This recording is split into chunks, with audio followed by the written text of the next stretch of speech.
The Apocalypse of St. John by Rudolf Steiner. This is Lecture 2, Nuremberg, 19th of June, 1908. Yesterday we described the spirit of the Apocalypse of John in a general way. We tried to give a few broad guidelines showing that in this apocalypse is described what may be called a Christian initiation. Today it will be my task to present to you in general the nature of initiation, to describe what takes place in a man when through initiation he is enabled to see for himself into those spiritual worlds which lie behind the sense worlds. And further, it will be my task to give in broad outline a description of the experiences in initiation. For only by entering a little more closely into the nature of initiation can we gradually understand this significant religious record known as the Apocalypse. First of all, we must again consider closely the two states of human consciousness, the one lasting from morning when a person awakes until evening when he goes to sleep, and the other which begins when he goes to sleep and ends when he awakes. We have often brought to mind that man as we know him in his present form is, to begin with, a fourfold being, that he consists of the physical, etheric and astral bodies and the ego. To spiritual vision, these four principles appear in their external form with the human physical body enclosed in the centre, like a kind of kernel. Let us make a diagram we can look at. During the day, this physical body is permeated by the so-called etheric or life body, which projects very slightly round about the head as a luminous halo, but which also completely permeates the head. Further down it becomes more cloudy and indistinct, and the more it approaches the lower parts of man, the less definitely does it show the form of the physical body. Now these two principles of man are, during the day, enveloped by what we call the astral body, which projects on all sides like an ellipse, in the shape of an egg, and in its fundamental form it has luminous rays, which look as if their direction really were from outside inward, as if they would penetrate from outside to the inner part of man. Within this astral body are outlined innumerable different figures, all kinds of lines and rays, many like flashes of lightning, many in curious twists. All this surrounds the human being in the most varied manifestations of light. The astral body is the expression of his passions, instincts, impulses and desires, but also of all his thoughts and ideas. The clairvoyant consciousness sees portrayed in this astral body all that one calls soul experiences, from the lowest urges to the highest moral ideals. Then we have the fourth principle of man, which one might sketch as if something were sending its rays to a point lying about 1 centimetre behind the forehead. This would be the diagrammatic representation of the fourfold man. In the course of these lectures we shall see how the several parts are distinguished in the whole. This is a picture of man during the day from morning when he wakes until night when he goes to sleep. Now when he goes to sleep, the physical and etheric bodies remain in bed, and a kind of streaming out of the astral body takes place. Streaming out does not express it quite exactly. It is really as if a kind of mist were to form, so that in the night we see the astral body which is withdrawn from the physical and the etheric bodies like a kind of spiral mist around the man, while the fourth principle of the human being disappears almost entirely towards one side, that is, it disperses and becomes vague.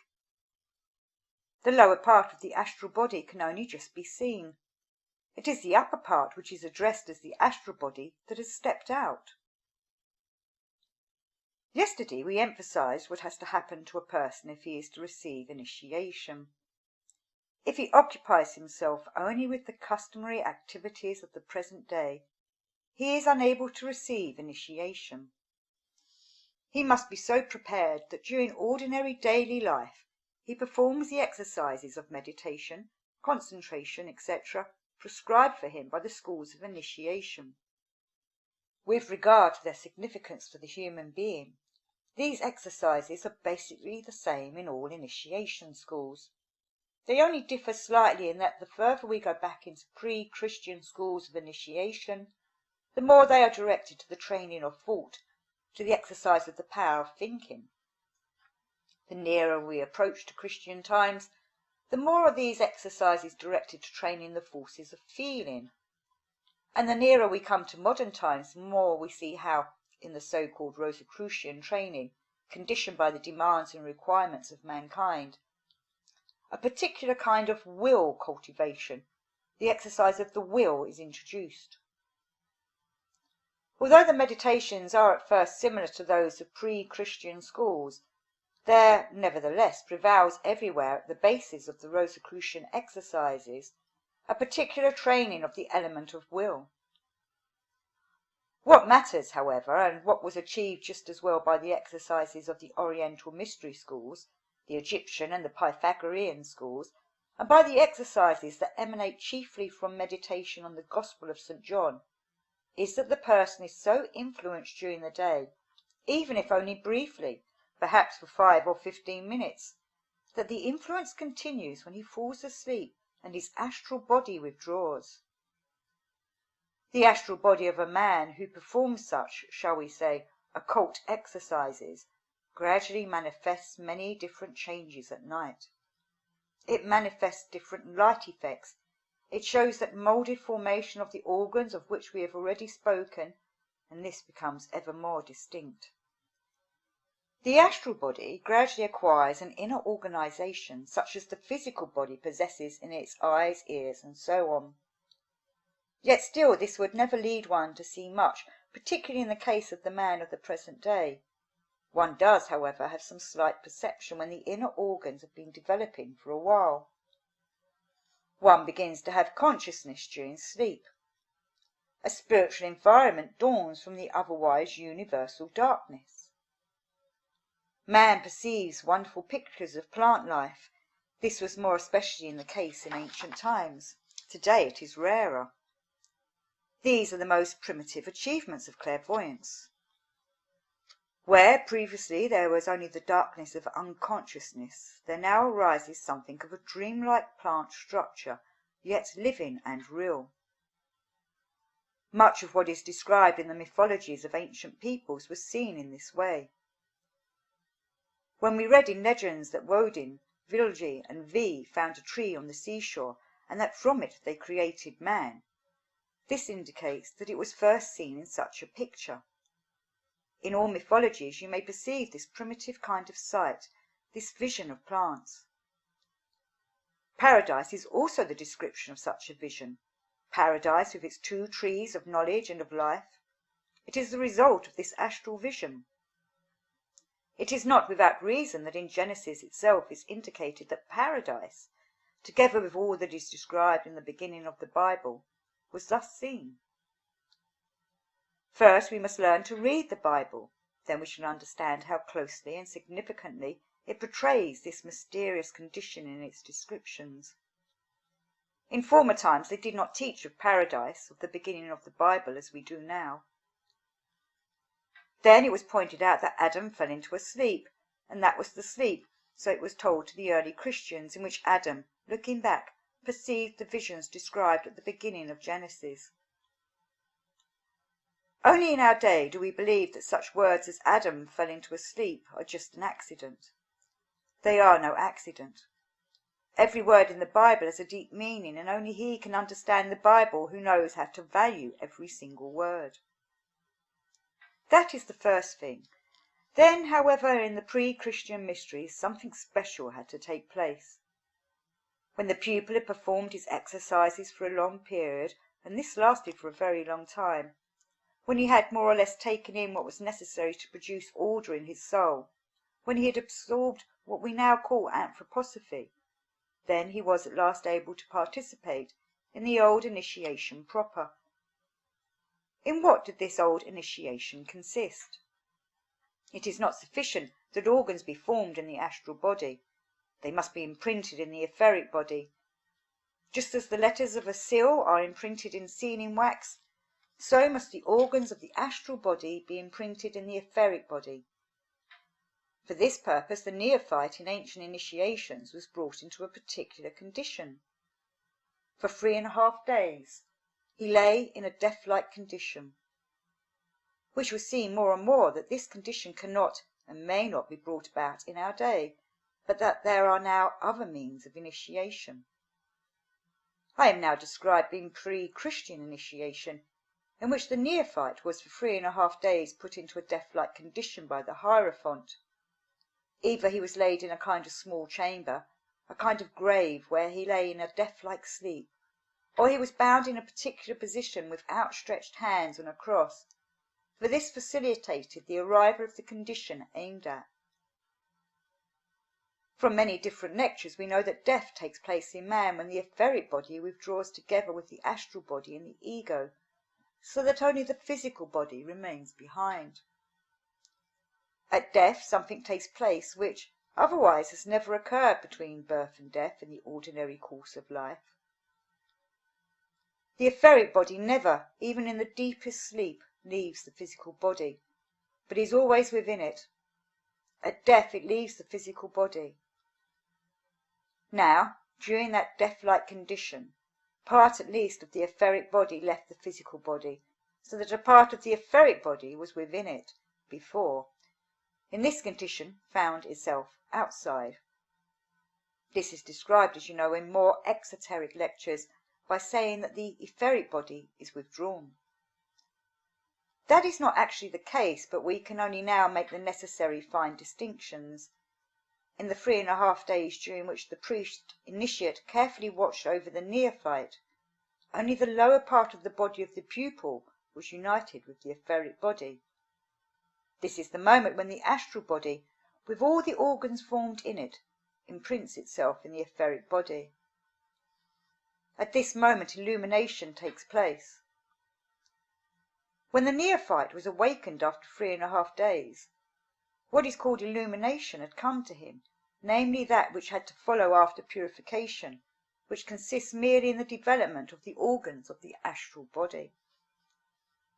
The pupil was now a knower in the spiritual world. What he had previously seen was only a preparatory stage of vision. This world, consisting of forms somewhat resembling plants, was now supplemented by essentially new images. We have now to describe more exactly what the initiate then began to see. When he had been led to illumination, it was clear to him when he was awakened that he had seen something which he had previously never been able to include in his knowledge. What then had he seen? What was he able to call up in a certain sense before his soul as an important memory picture of his vision? If we wish to understand what he had seen, we must cast a glance at the evolution of man. We must remember that man has only gradually gained the degree of individual consciousness he now possesses. He could not always say "I" to himself as he does today.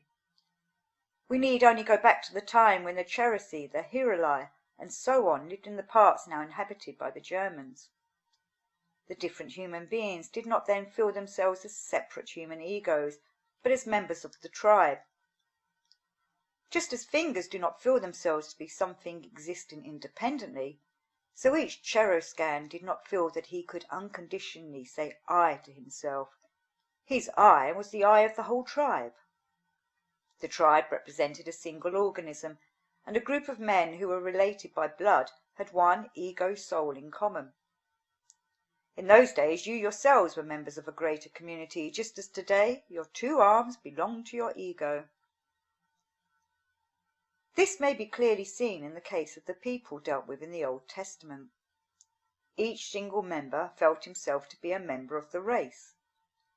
The individual did not speak of himself in the highest sense when he uttered the ordinary "I," but he felt something deeper when he said, "I and Father Abraham are one." For he felt a certain ego consciousness which descended from Abraham through all the generations to each member of the race. Whoever was related by blood was included in one "I." It was like a common group soul ego which included the whole race, and those who understood the matter said, "What really forms our inmost immortal being dwells not in the separate members, but in the entire race. All of the several members belong to this common ego. Hence, such a one knew that when he died, he united himself with an invisible being which reached back to Father Abraham. The individual really felt that he returned to Abraham's bosom. He felt that his immortal part found refuge in the group soul of the race. This group soul of the entire race could not descend to the physical plane. The people themselves saw only the separate human forms, but these were to them not the reality, for the reality was in the spiritual world. They dimly felt that what flowed through the blood was the divine. And because they had to see God in Jehovah, they called this divinity Yahweh, or also his countenance, Michael. They saw Yahweh as the spiritual group soul of the people. The individual human being on the physical plane could not see these spiritual beings. The initiate, on the other hand, who experienced the great moment when the astral body was imprinted in the etheric body, was able to see first of all the most important group souls. When we look back into ancient periods of mankind, we everywhere find that the present ego has developed from such a group consciousness, a group ego, so that when the seer looks back, he finds that the individual human beings flow together more and more into the group souls. Now there are 4 chief types of group soul, 4 archetypes. If we observe all the various group souls of the different souls, we notice a certain similarity. But there are also differences. If we classify them, there are 4 groups, 4 archetypes.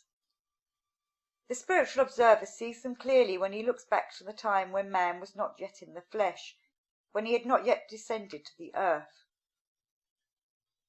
We must now consider more exactly the moment when, from the spiritual regions, man descended into flesh.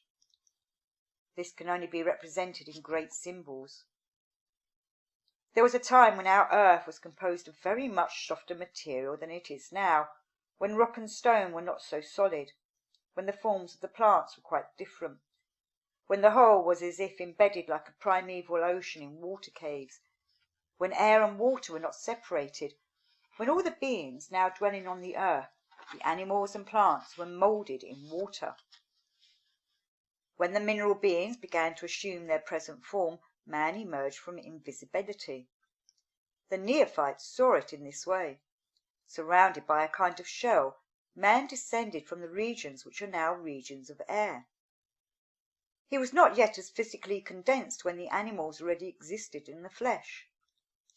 He was a delicate, airy being even in the Lemurian epoch, and he so developed that the clairvoyant picture shows the 4 group souls. On the one side, something like the image of a lion, on the other the likeness of a bull, up above something like an eagle, and below in the centre something similar to man. Such is the clairvoyant picture. Thus man comes forth from the darkness of the spirit land, and the force which formed him appears as a kind of rainbow. The more physical powers surround the entire structure of this man like a rainbow. We have to describe this development of man in various realms and in various ways. Just now we have described how it appears to the investigator when he looks back and sees how these 4 group souls have developed out of the common God-man which descends. From time immemorial, this stage has been symbolized in the form represented in the second of the so-called 7 occult seal pictures. That is the symbolic representation, but it is more than a mere symbol. There you see these 4 group souls emerging from an undefined spiritual background, the rainbow surrounding it, and the number 12. We must also understand what this 12-foldness signifies. When what has just been described is seen coming forth, there is a clairvoyant feeling that it is surrounded by something of an entirely different nature from what is emerging from the interdeterminate spiritual realm. In ancient times, this something by which it is surrounded was symbolized by the zodiac, by the 12 signs of the zodiac. The moment of entering into spiritual vision is also connected with many other experiences. The first thing perceived by one whose etheric body goes forth is that he seems to be growing larger and larger and extending himself over what he then perceives. The moment comes when the initiate says, I do not merely see these four forms, but I am within them. I have expanded my being over them. He identifies himself with them. He perceives what is symbolized by the 12 constellations, by the 12-foldness. We shall best understand what thus spreads itself around, what reveals itself, if we remember that our earth has passed through previous incarnations. We know that before the earth became earth, it went through the condition of Saturn, then through that of Sun, then through that of Moon, and only then did it become earth in today's sense. This was necessary, for only in this way was it possible for the beings we see on the earth around us to come forth as they have done. They had gradually to work their way through such changing forms. So when we look back into the primeval past, we see the first condition of our earth, that of ancient Saturn, which at the beginning of its existence did not even shine. It consisted of a kind of warmth. You would not have been able to see it as a shining sphere, but had you approached, you would have come into a warmer space, because it then consisted only of warmth. Someone might now ask, did the development of the world begin with Saturn? Did not perhaps other conditions bring about what became Saturn? Was not Saturn preceded by other incarnations? It would be difficult to go back before Saturn, because only with Saturn does something begin without which it is impossible to go back beyond Saturn, namely what we call time. Previously there were other forms of being, that is to say, we cannot really speak of a before, because time did not yet exist. Even time had a beginning. Before Saturn there was no time, there was only eternity, duration. All was then simultaneous. Only with Saturn did it come about that events followed one another. In that state of the universe where there is only eternity, duration, there is also no movement, for movement takes place in time. There is no circulation, no revolution, there is duration and rest. As one says in occultism, there is blissful rest in duration. That is the expression for it. Blissful rest in duration preceded the Saturn condition. The movement of the heavenly bodies only commenced with Saturn. The path indicated by the 12 signs of the zodiac was conceived of as a sign of this, and the time during which a planet passed through one of these constellations was spoken of as a cosmic hour, 12 cosmic hours, 12 hours of day and 12 of night. To each cosmic body, Saturn, Sun and Moon, is reckoned with a consecutive number of cosmic hours, which are grouped into cosmic days, and of these 12 periods of time, 7 are outwardly perceptible, and 5 are more or less outwardly imperceptible. We distinguish therefore 7 Saturn revolutions, or 7 great Saturn days, and 5 great Saturn nights. We might also say 5 days and 7 nights, for the first and last days are twilight days. We are accustomed to call these 7 revolutions, these 7 cosmic days, Manvantaras, and the 5 cosmic nights, Pralayas. If we wish to have it exactly correspond to our reckoning of time, we reckon 2 planetary conditions together, that is, Saturn and Sun, Moon and Earth, and we then get 24 revolutions. These 24 revolutions form important epochs in the representation of the world, and we picture these 24 revolutions ruled by beings in the universe who are represented in the apocalypse as the 24 elders, the 24 rulers of the cosmic revolutions, the cosmic periods. In the occult sealed picture they are shown as the cosmic clock. The numbers on the clock are here only interrupted by the double crowns of the elders to indicate that these are the time kings, because they rule the revolutions of the cosmic bodies. And there's a little note here, see the second occult sealed picture. The initiate sees this when he first looks back into this picture of the past. We must now ask, why does the initiate see this picture?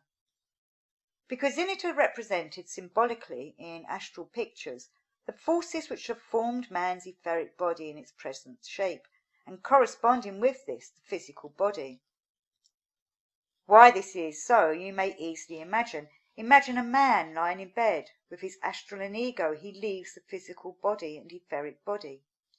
But now to the physical and etheric bodies as they are today. To man's present physical and etheric bodies belong the astral body and the ego. This physical and this etheric body cannot exist alone. They have become what they are because the astral body and ego have been membered into them. Only a physical body which contains neither blood nor nerves can exist without an astral body and ego. That is the reason why the plant can exist without astral body and ego, because it has neither blood nor nervous system. For the nervous system is connected with the astral body and the blood with the ego.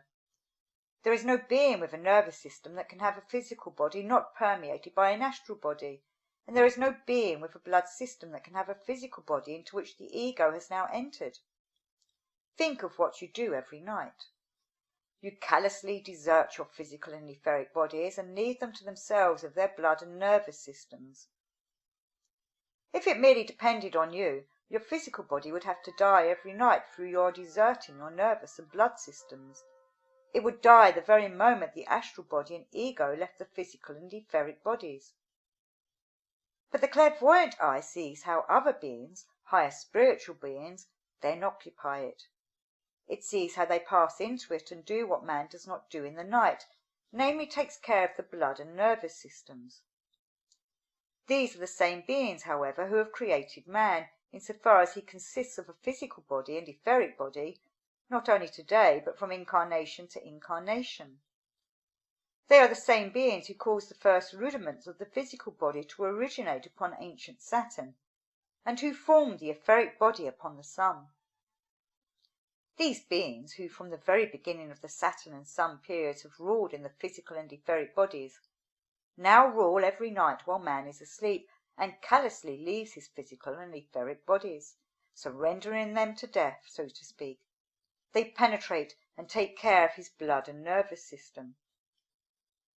Hence, too, it is comprehensible that at the moment when the astral body touches the etheric body in order to imprint itself there, man, who is pervaded by those forces which have formed him, then sees the picture of these forces which are symbolized in the second occult sealed picture. All that upholds him in life and connects him with the whole universe flashes out at this moment of initiation. He sees what has formed the two members of his being, the physical body and etheric body, and what preserves their life every night. But he himself has still no share in it, for he cannot yet work into these two principles of his being. If it depended upon man, the physical body and the etheric body, which during the night lie in bed, would be condemned to a plant existence, for he leaves them to themselves. Hence to man the state of sleep is an unconscious condition such as the plant always possesses. Now what has happened in the case of an ordinary man to the part that is withdrawn during sleep? What has become of the astral body and the ego? These also are unconscious during the night. The ordinary man experiences nothing in his astral body during sleep at night. But suppose a person were passing through the 7 stages of the John initiation, those important stages in Christian initiation. He experiences not merely what has been described up to now, quite apart from the fact that when the astral body touches the etheric body, he is able to develop clairvoyant power. Something else would come about. He becomes conscious of the soul characteristics, the human soul qualities of the astral and devachanic worlds out of which he is actually born, as far as his soul is concerned. To this picture is added a still higher symbol, which seems to fill the whole world. To this symbol of the old initiation, there is added for one who passes through the stages of the initiation of John, something else which may best be represented by the first occult seal picture. He sees a spiritual vision of the priest-king with the golden girdle, with feet as of cast metal, his head covered with hair as of white wool, Out of his mouth a fiery sword flaming, and in his hand the 7 cosmic stars: Saturn, Sun, Mars, Moon, Mercury, Jupiter, Venus. Revelation 1, verse 12. The form in the centre of the second occult seal picture was only indicated in the old initiation as the 5th of the group souls. It is what only existed germinally in ancient humanity, and only emerged as what is described as the Son of Man, who rules for the 7 stars when he fully appears to man in his true form. Thus, from this symbolical representation, we must first of all clearly understand that the separation of the various principles in present-day humanity, physical body and etheric body on the one hand, and astral body and ego on the other, may be so considered, that each may contribute its part, as it were, to initiation, first of all through the form of initiation when the astral body touches the etheric body, when the 4 group souls flash out, and then in the treatment of the astral body, so that this too acquires the ability to see. Previously, the highest vision in the supersensible world only reached as far as a kind of plant experience of the world. Through Christian initiation, a higher stage of initiation is reached in the astral body, as symbolically shown in the first occult seal picture. Here you have the 2 things mentioned at the beginning of the Apocalypse described from the principle of initiation itself. The writer of the Apocalypse has, however, described them in the reverse order, and rightly so. He first describes the vision of the Son of Man, the appearance of him who is, who was, and who is to come, and then the other. Both are symbols of what the initiate experiences during initiation.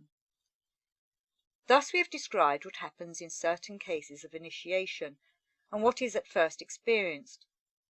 Tomorrow we shall proceed further to the details of these real, actual experiences, and we shall find them reflected in the mighty presentation given in the Apocalypse of John.